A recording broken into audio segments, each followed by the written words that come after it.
चलो लिखो, टक्कर सिद्धांत की अवधारणा। अरे मेटारल नहीं है।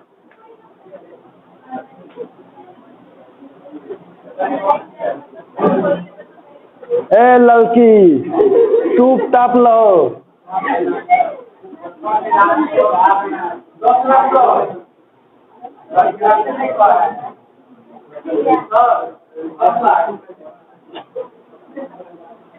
दोपहर में वादी सीबीएसई पर है, इन्होंने कुछ कर रही देना तो वाला कुमार से।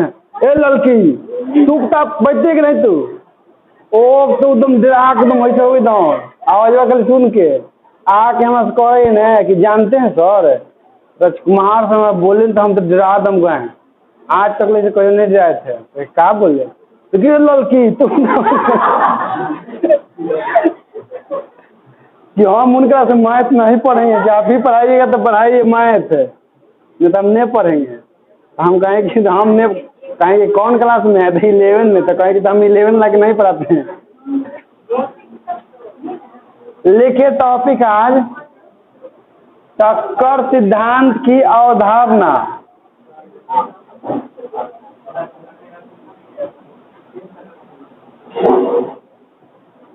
Concept of collision.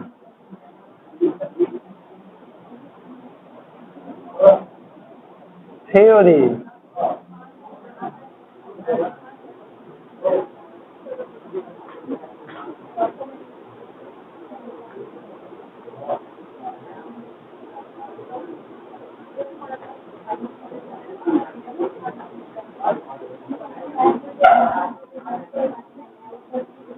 लिखिए बालक, अभिक्रिया के वेग के संबंध में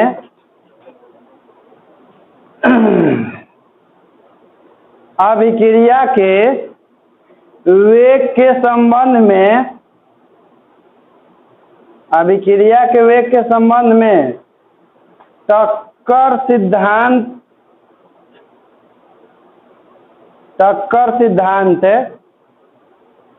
गैसों के गतिज सिद्धांत पर आधारित है।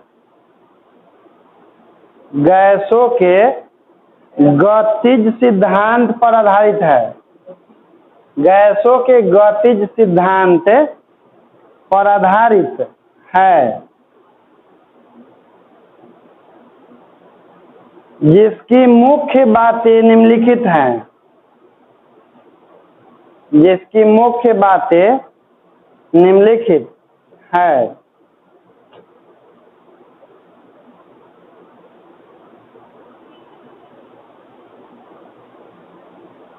देखिए, जिसे ऐसा माना जाता है ना कि जिसे माना क्या जाता है, हो भी करता है, गैस के अणु लगातार गतिशील है। तो गैस भी अणु और परमाणु से मिलकर बने हुए हैं जो हमेशा एक दूसरे से टकराते हुए रहते हैं। उसी तरह से इनका मानना था, मतलब जो वैज्ञानिक टक्कर सिद्धांत दिए थे, शायद उनका नाम हुआ था मैक्स ट्रांज और विलियम लुइस। मैक्स ट्रांज और विलियम लुइस यही टक्कर सिद्धांत का उदाहरण दिए थे। जैसे कैसे गैस के अणु आपस में गतिशील रहते, इधर टकराते, उसी तरह से रासायनिक अभिक्रिया के दौरान अभिकारक के अणु भी आपस में टकराते हैं, लेकिन ये सब टकरा करके आपस में जुड़ जाता है या प्रतिफल के रूप में परिवर्तित हो जाता है। तो इनका मानना था कि परमाणु जो होता है अभिकारक के, या तो वो सब कठोर गोला होता है, लेकिन टक्कर के दौरान वो सब आपस में रासायनिक अभिक्रिया करता है या जुड़ करके प्रतिफल के अणुओं में परिवर्तित है। तो पहला नंबर है, ये लिखिए, अभिकारक के अणु कठोर गोला होते हैं। अभिकारक के अणु कठोर गोला होते हैं,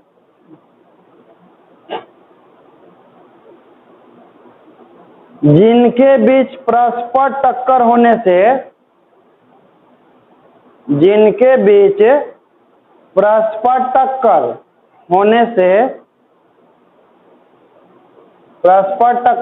से रासायनिक अभिक्रिया होती है। रासायनिक अभिक्रिया होती है।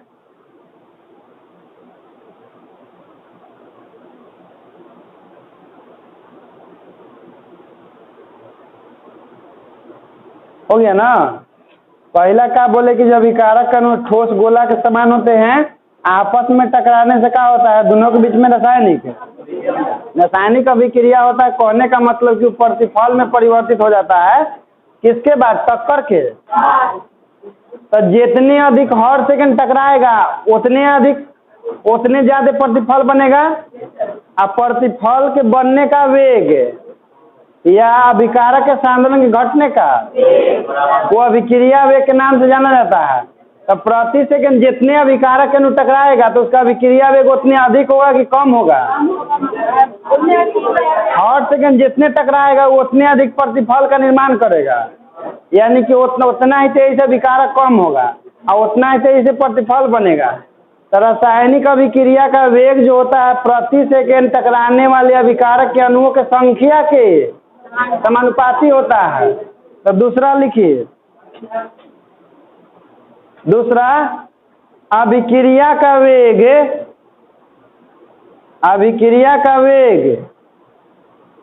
अभिकारक के अणुओं के बीच, अभिक्रिया का वेग अभिकारक के अणुओं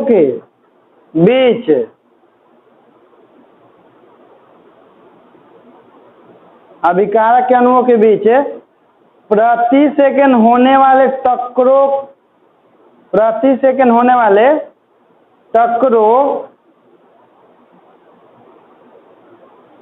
टक्करों की संख्या का समानुपाती होता है।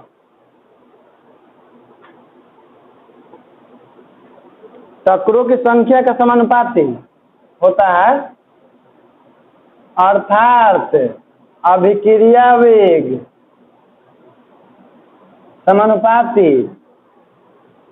प्रति सेकंड टक्करों की संख्या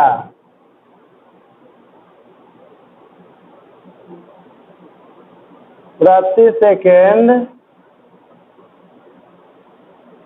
टक्करों की संख्या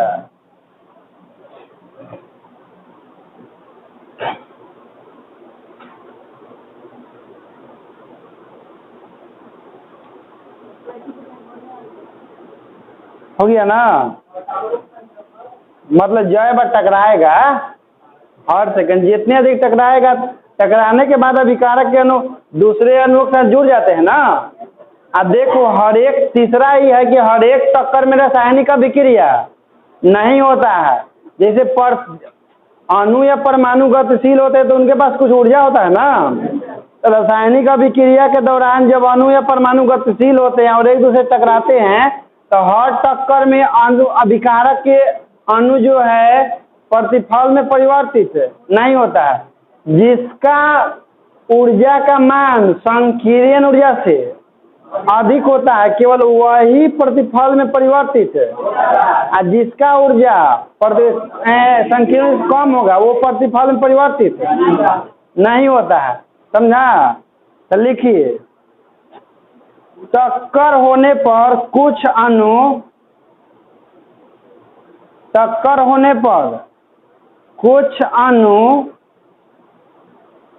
पर्याप्त ऊर्जा प्राप्त कर लेते हैं। टक्कर होने पर कुछ अणु पर्याप्त ऊर्जा प्राप्त कर लेते हैं। पर्याप्त ऊर्जा प्राप्त कर लेते हैं, लेकिन जिन अणुओं की ऊर्जा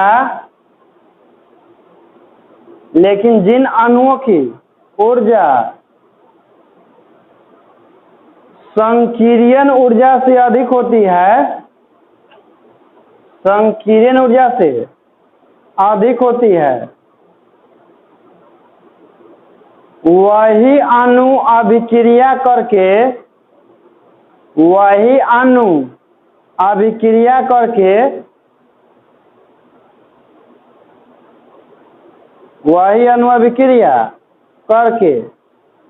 प्रतिफल में परिवर्तित होने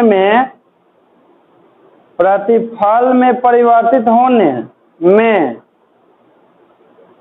सक्षम हो पाते हैं सक्षम हो पाते हैं, अर्थात प्रत्येक टक्कर के कारण अभिक्रिया नहीं होती है।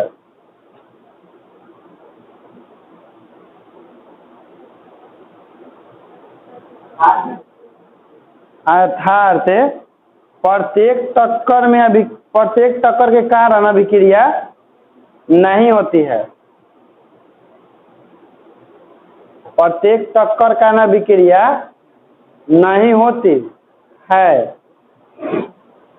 ये जरूरी नहीं कि हर एक टक्कर में रासायनिक अभिक्रिया हो ही जाए, उसके लिए शर्त है कि उसका अणु का जो ऊर्जा होना चाहिए संकीर्ण ऊर्जा से ज्यादा होना चाहिए, ठीक ना, तब जाके बराबर होगा तो कल टकरा के रह जाएगा, और कम हुआ तो टकरा के भी रह जाएगा। जैसे लिखिए, माना कि x2, ऐसे लिखिएगा x, ठीक ना, x2 और y2, माना कि x2 और y2 दो अणु परस्पर अभिक्रिया करके, माना कि x2 और y2 दो अणु परस्पर अभिक्रिया करके XY यौगिक बनाते हैं, XY यौगिक बनाते हैं। तो देखिए, जैसे मान ली कि X कोई अणु है, Y भी कोई, आप दोनों अभिक्रिया करके बनाता है XY ना, तो बैलेंस कर ले, यहाँ पर क्या लगाना पड़ेगा। लेकिन अभिक्रिया ऐसा नहीं होता। जैसे मान ली कि ये अणु है जी, तो मतलब कि अपने ही दो परमाणु एक जुड़ल है, तो बंधन जुड़े रहता है ना। तो कोई भी रासायनिक अभिक्रिया में जो अभिकारक के अणु होता है ना, तो सबसे पहले उसके बीच का बंधन तब जाके बनता है। देखिए ऐसे, इसमें 2x बॉन्ड, इसको माइनस नहीं समझिएगा, ये बॉन्ड है। x2 जो है तो x और x के बीच में बॉन्ड है, और y2 जो है y और u। तो जब तक ये वाला बॉन्डवा नहीं टूटेगा तो x y के साथ कैसे जुटेगा, तो x जुटेगा y के साथ, यानी कि x bond y, y x तो जुटेगा y के साथ ना, तो क्या हो जाएगा x बॉन्ड। तो देखिए, तो एगो एगो कै हो जाता है, तो वही से लिखा है 2x बॉन्ड, समझे। पहले उतारिए और उसके बाद लिखाते हैं कि कोई भी रासायनिक अभिक्रिया में पहले अभिकारक के अणुओं के बीच का बंधन टूटता है और उसके बाद जाके नया बंधन बनता है। हमर तो नाम संजीत है, लेकिन ओकर नाम संता है और ओकर नाम बनता है।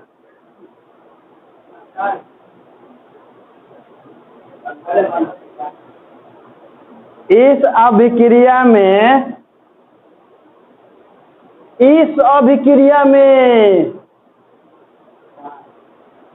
x बॉन्ड x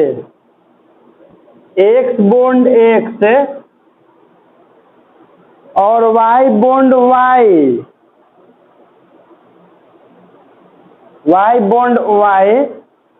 का बंधन टूटकर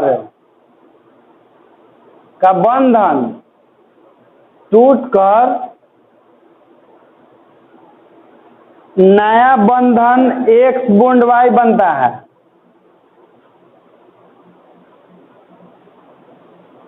नया बंधन x बॉन्ड y बनता है, समझा, बनता है। अब लिखिए टक्कर सिद्धांत के दोष।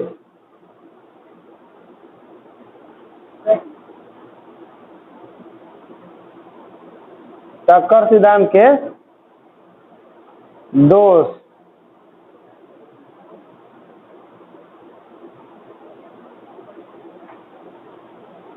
दोस्त नहीं लिखे ना, हाँ, कोई दोस्त तो लिख लेता है। चलिए डाय देकर लिखिए, परमाणु या अणु कठोर गोला होते हैं, एक के वो है कर, परमाणु या अणु कठोर गोला होते हैं,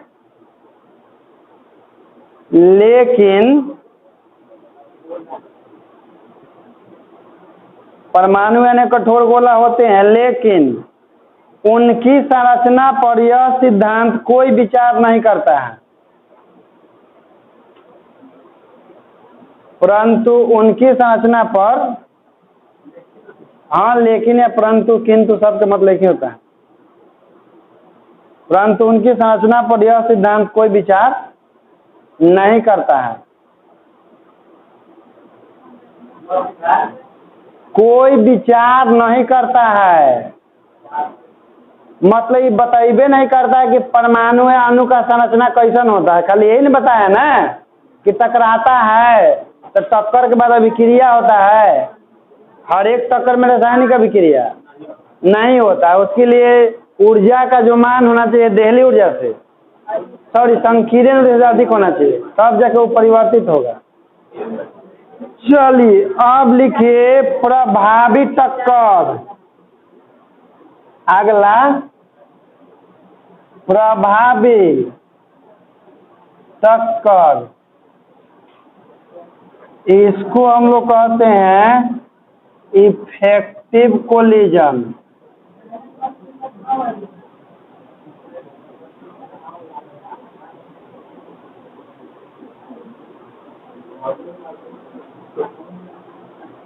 देखो प्रभावी टक्कर क्या होता है, जैसे मान लीजिए कोई रासायनिक अभिक्रिया में हम लोग जान गए हैं कि अभिकारक के जो अणु है परस्पर आपस में टकराते हैं और हर एक टक्कर में रासायनिक अभिक्रिया नहीं होता है। कहने का मतलब कि हर एक टक्कर में अभिकारक के अणु प्रतिफल में परिवर्तित नहीं होते। तो वैसा टक्कर जिसमें अभिकारक के अणु आपस में टकरा करके प्रतिफल में परिवर्तित हो जाते हैं, तो उसी टक्कर को हम लोग कहते हैं प्रभावी।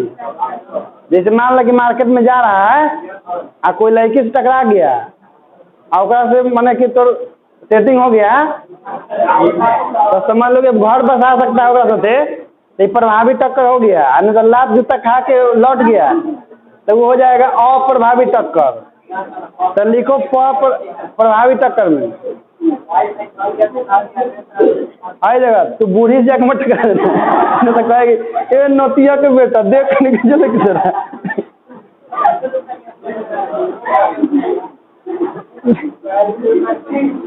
लिखो वैसा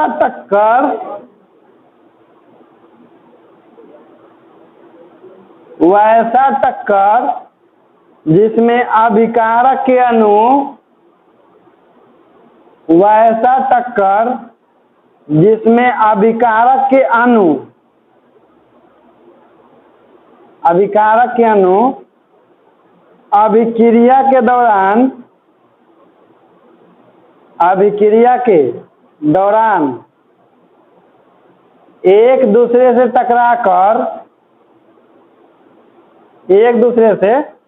टकराकर प्रतिफल में परिवर्तित हो जाते हैं। प्रतिफल में परिवर्तित हो जाते हैं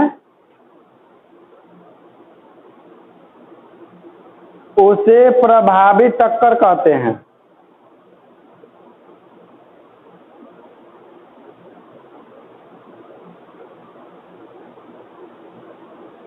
उसे प्रभावी टक्कर कहते हैं।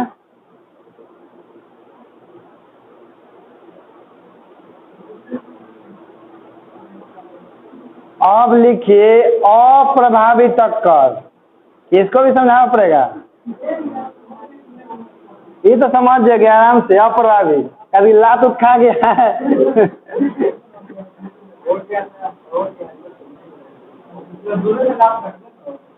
नहीं टकरेला के बाद खाएगा।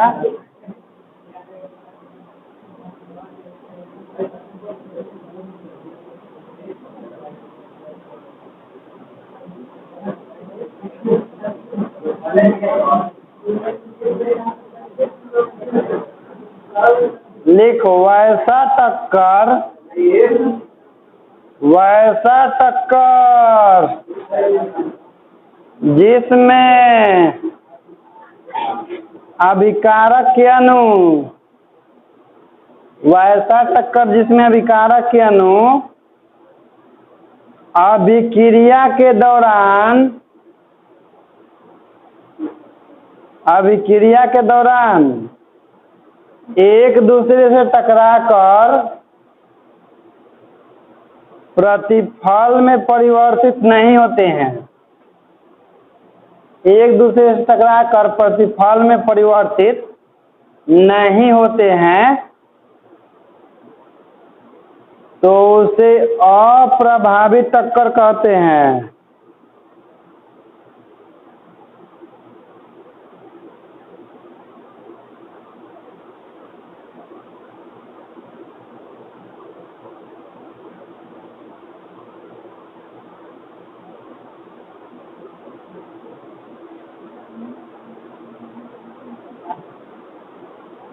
हो गया ना? इसमें कोई दिक्कत?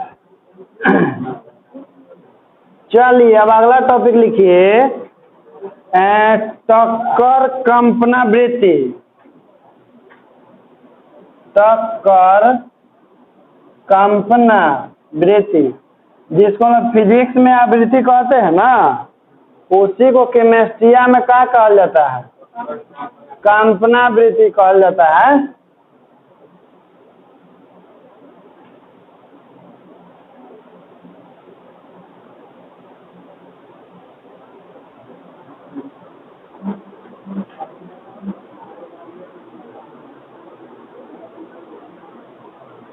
देखिए अभिक्रिया के दौरान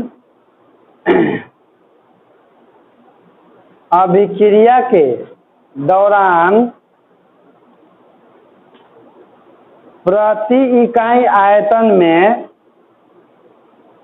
अभिक्रिया के दौरान प्रति इकाई आयतन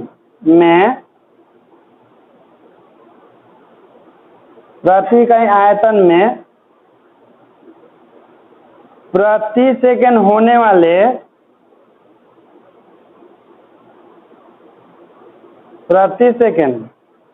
वाले अणुओं के टक्करों की संख्या को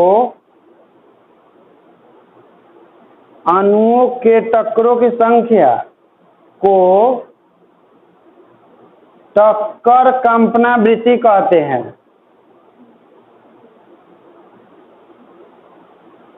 टक्कर कंपनावृत्ति कहते हैं। इसे जेड से सूचित करते हैं।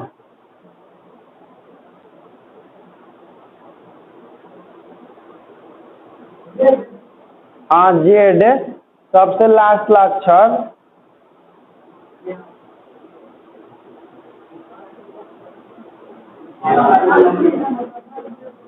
देखो समझो, जैसे मान लो बालक, समझो जैसे मान लो कि आखिर हम लोग कोई बर्तन में ना अभिक्रिया कराएंगे ना, तो इस पूरा बर्तन का आयतन क्या मान लीजिए, तो एक इकाई आयतन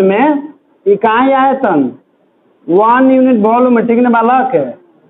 1 यूनिट वॉल्यूम में अणुओं के बीच में जो प्रति सेकंड टक्कर होता है ना, तो उसी को हम लोग कहते हैं टक्कर कंपना।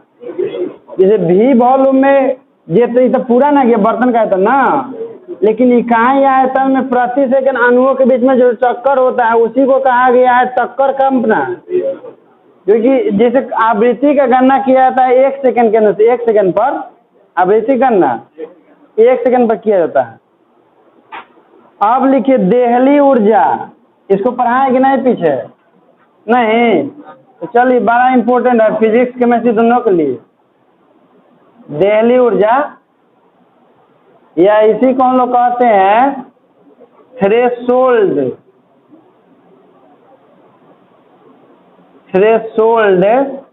ऊर्जा। देहली का अंग्रेजी होता है थ्रेशोल्ड।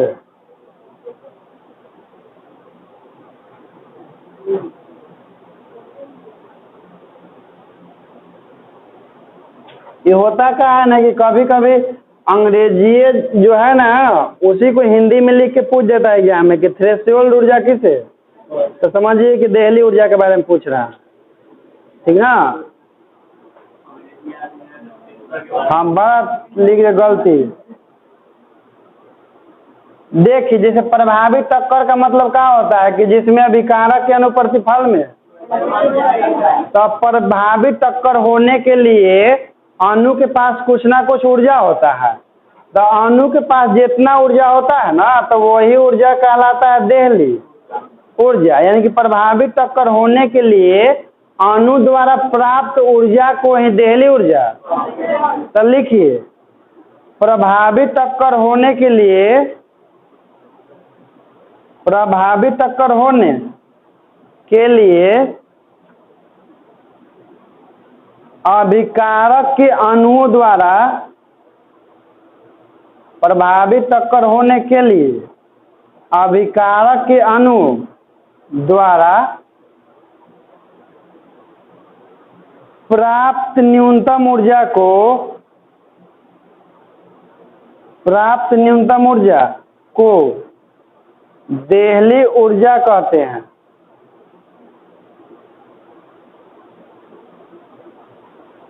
देहली ऊर्जा कहते हैं। एक और परिभाषा लिखिए इसके दूसरे शब्दों में, अभिकारक के अणुओं द्वारा प्राप्त, अभिकारक के अणुओं द्वारा प्राप्त, अभिकारक के अणुओं द्वारा प्राप्त वह न्यूनतम ऊर्जा, वह न्यूनतम ऊर्जा जिसके कारण अभिकारक के अणु,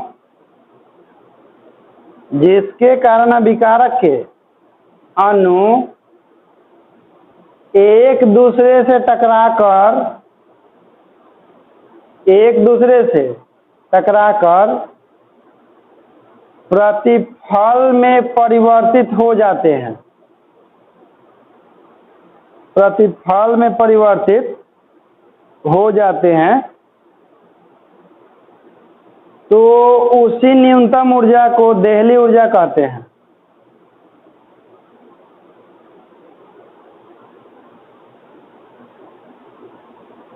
देहली ऊर्जा कहते हैं।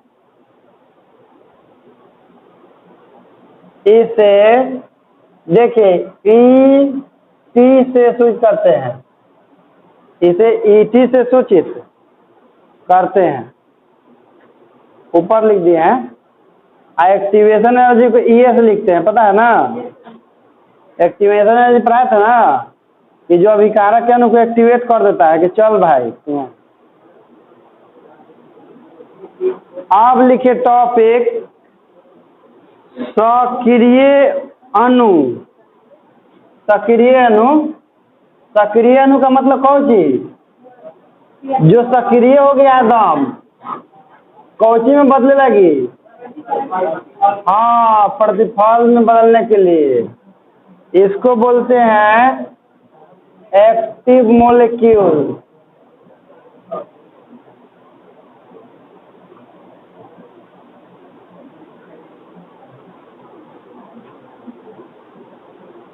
तो कौन सक्रिय हो जाता है, तो जो देहली ऊर्जा प्राप्त कर लेता है, जो देहली ऊर्जा प्राप्त कर लेता है वो सक्रिय हो जाता है।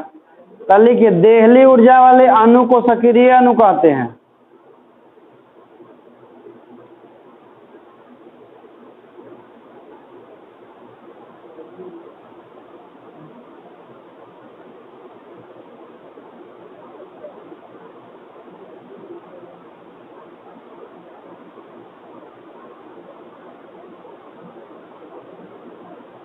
देहली ऊर्जा वाले अणु को सक्रिय अणु कहते हैं। यानी कि जो अणु देहली ऊर्जा के बराबर ऊर्जा प्राप्त कर लिया उसको सक्रिय अणु कह सकते हैं। अब लिखिए संकीर्ण ऊर्जा।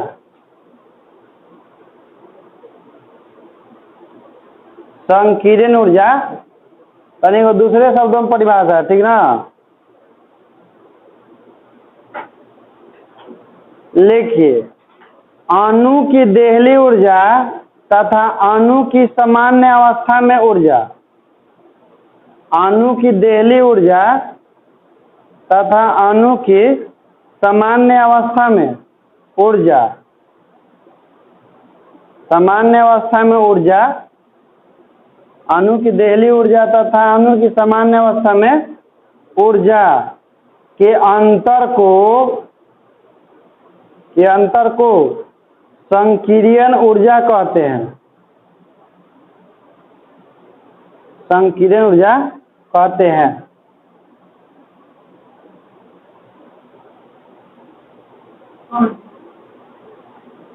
इसे EA से सूचित करते हैं।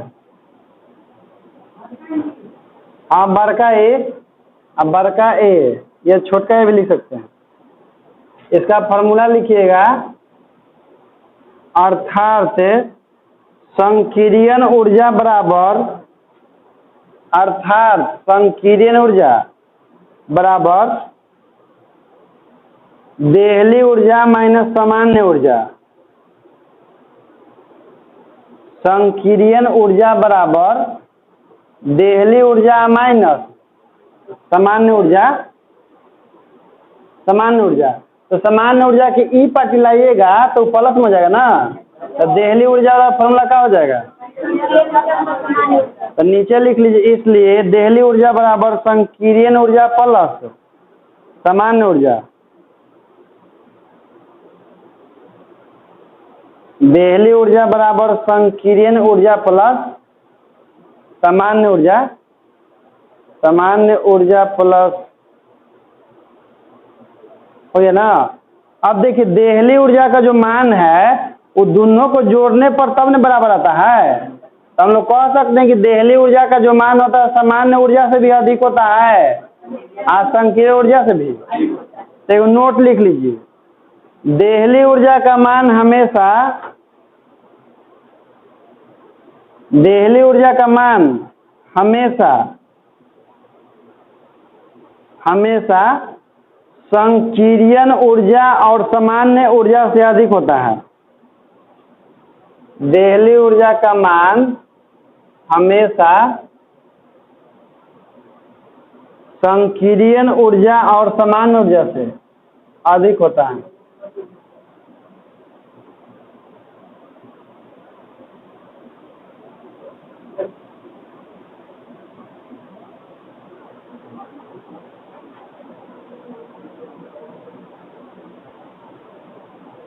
उतार लीजिए, सबसे ज्यादा होता है आपका देहली ऊर्जा, ओकरा से तनी ज्यादा होता है, ओकरा से कम।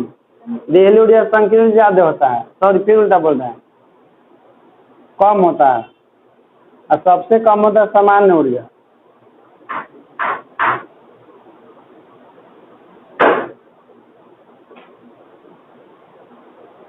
नोट 2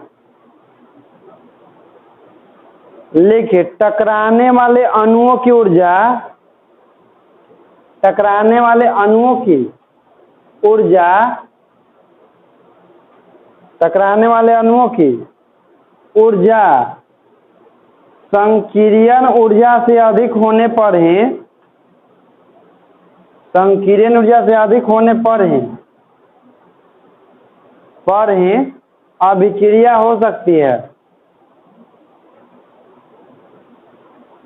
टकराने वाले अणुओं की ऊर्जा संकीर्ण ऊर्जा से अधिक होने पर ही अभिक्रिया हो सकती है, नहीं तो अभिक्रिया नहीं हो सकती है, नहीं तो अभिक्रिया नहीं होगी।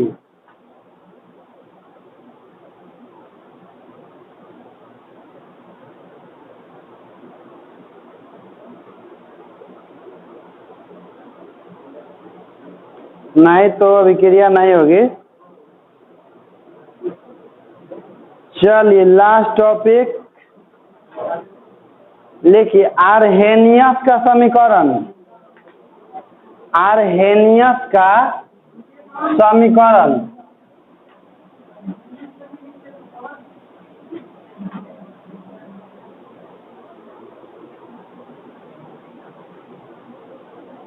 देखिए बोर्ड पर, आर्हेनियस का समीकरण।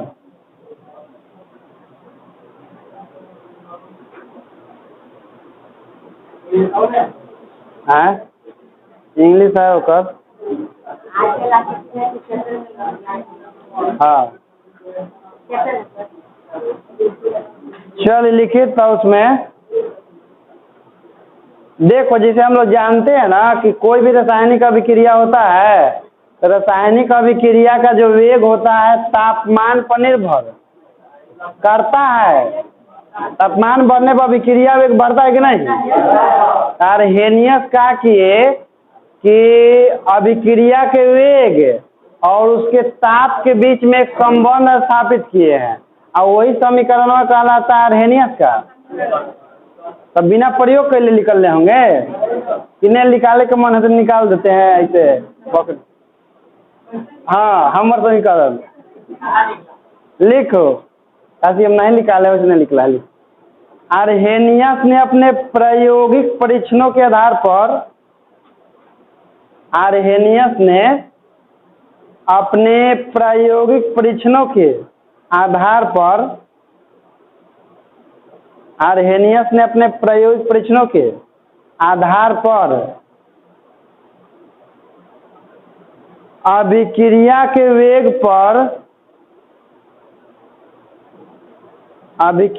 वेग पर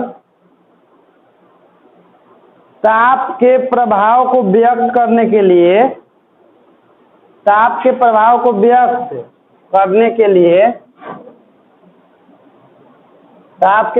व्यक्त करने के लिए एक समीकरण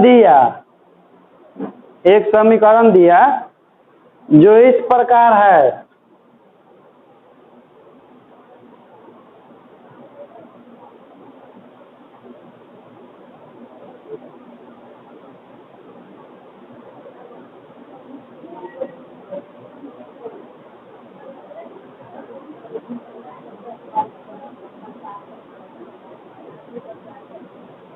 ये बटा में R² देखो बालक, जैसे हम लोग कैसे लिख सकते हैं, देखो जैसे कैसे लिखते हैं डी log x लिखते हैं ना, अब बटा में dx लिखते हैं, तो इसे देखो log के जगह कौन है खाली ln, x के जगह पर k और dx तो यहाँ पर कौन है।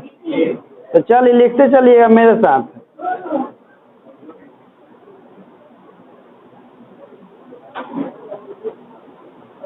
तो हो जाएगा d ln k e a बटा में RT² और dt। हाँ इतना लिखिए, उसके बाद तो नहीं एक लाइन लिखना पड़ता है। यदि ताप के सापेक्ष E a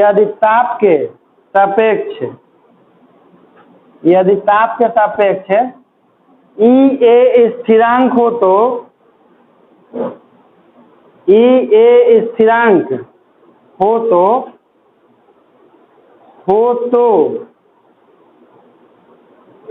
समाकलन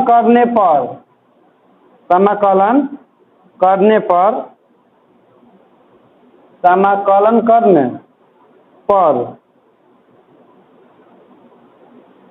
देखिए integration of d ln k integration of e by RT into dt, तो क्या हो जाएगा d ln k बट इधर निकल जाएगा कौन e बाई आई ऊपर चल जाएगा ना dt। अब एक और इंटीग्रेशन क्या होगा बताइए, तब कहीं गलत नहीं ना बोल रहे ना।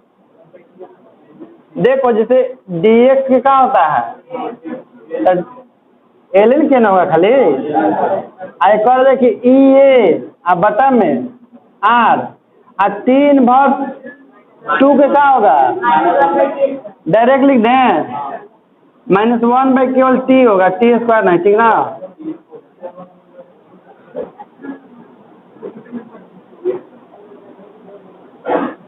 अब प्लस ln a जहाँ ln a समाकलन स्थिरांक है,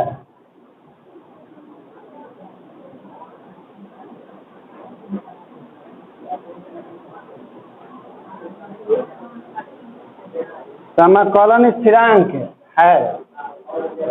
ए बउआ, इंटीग्रेशन करने के बाद कांस्टेंट लिखा जाता है ना, यहाँ पर कांस्टेंट क्या है?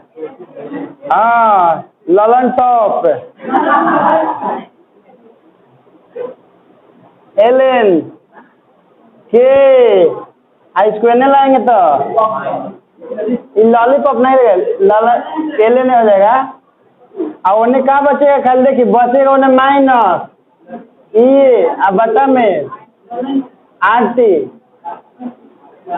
और देखो ये भारी मैथमेटिक्स यूज होगा, ये क्या लिखाएंगे बोलिए तो? ln k by A minus E by. चलो इंटीग्रेशन पढ़ा था ना। देखो भारी इंटीग्रेशन की यूज होता है जिसको डिफरेंशियल इक्वेशन में मैथ में आता है, एन नहीं आता है। जैसे मान लो कि log x बराबर हम लिख दिए ना पर y, log x बराबर यदि x के मान निकालेगा तो क्या हो जाएगा? e के पावर y होता है, क्योंकि यहाँ पर लोगरिथम में जैसे ln मतलब कौन सा लोगरिथम? नेचुरल लोगरिथम, ललानवा लोगरिथम माना क्यों? नेचुरल लोगरिथम, और नेचुरल लोगरिथम का बेस कितना होता है? ई होता है। तो जब जैसे x के मान निकालते हैं ना तो इधर वाला ई के पावर में चल जाता है, ठीक ना? या मान लीजिए कि फिर आप लॉग लीजिएगा एकरा में ना तो ये फिर आगे आ जाएगा। देखिए मान लीजिए कि फिर लॉग लीजिएगा तो ऐसे देखिए हो जाएगा log x, इधर हो जाएगा log ई फिर एक पावर में तो देखिए log x आइए आगे आ जाता है, सुन लो y इंटू log जो पर बेस ई रहता है, आई जो पर ई है तो मनवा फिर कितना हो जाएगा? तो फिर log x बराबर कितना गया? आ गया कि नहीं? तो लिख सकते हैं कि नहीं एकरा? तो देखिए तो इसके बाद हम मान लीजिए कि k बाई ए के मान निकालेंगे जब पर, देखो बालक k बाई ए तो क्या होगा? अरे ये बेस मीन है जी, तो k बाई ए के मान लिखा तो ई के पावर माइनस ई या बाई RT नहीं रे RT, तो k बराबर क्या हो जाएगा? ए इंटू ई के पावर, समझा? यही हो गया केकर समीकरण? आर्हेनियस का समीकरण। ये ऑब्जेक्टिव में आता है कि निम्नलिखित में से आर्हेनियस का समीकरण कौन है, तो खोजना टॉर्च बार के।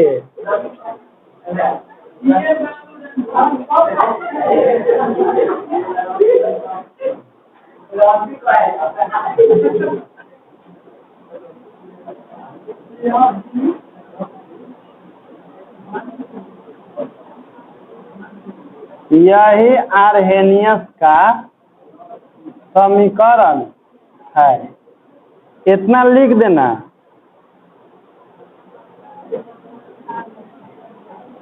चैनल उतार रहे हैं तो ठीक है उतारिए। हम इसमें बता देते हैं कि इसमें कौन कौची है, ठीक ना? इसमें k होता है अभिक्रिया का वेग स्थिरांक, अभिक्रिया का वेग स्थिरांक, और T होता है तापमान, वो केकरा में? केल्विन में, और R होता है इसमें गैस स्थिरांक, गैस स्थिरांक, और इसमें A होता है आप कंपनावृत्ति गुणक, कंपनावृत्ति गुणक, और ये तो सबके मालूम है, ये कौन चीज है? संकीर्ण ऊर्जा होता है।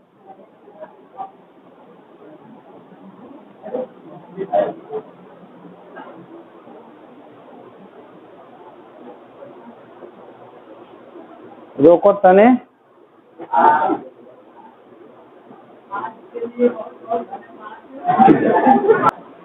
लेके अभिक्रिया के वेग पर ताप का प्रभाव, अभिक्रिया के वेग पर ताप का प्रभाव,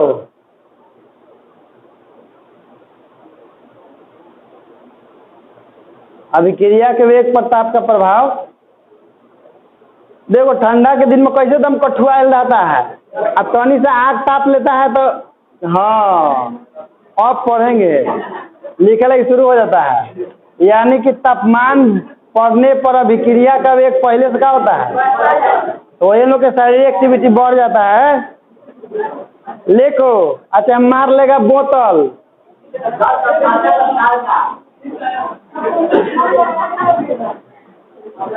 टॉपिक है अभिक्रिया के वेग पर ताप का प्रभाव। लिखिए अणुओं के बीच, पहला नंबर अणुओं के बीच टकरों की संख्या में वृद्धि हो जाती है, अणुओं के बीच टकरों की संख्या में वृद्धि हो जाती है, अणुओं के बीच टकरों की संख्या में वृद्धि हो जाती है। ज्यादा टक्कर होके लगेगा। दूसरा प्रभावित टक्करों की संख्या बढ़ जाती है, प्रभावित टक्करों की संख्या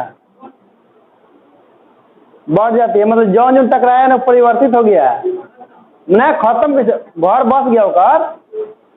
प्रभावित टक्करों की संख्या बढ़ जाती है, प्रभावित टक्कर वही नहीं होता है ना कि जौन टक्कर में घर बस जाता है, वही टक्कर क्या कहलाता है। हाँ सेट हो गया पूरा का, तो वही टक्करों के प्रभावित टक्कर बढ़ जाता है, मतलब कि टक्कर हुआ काम फाइनल। तीसरा लिखो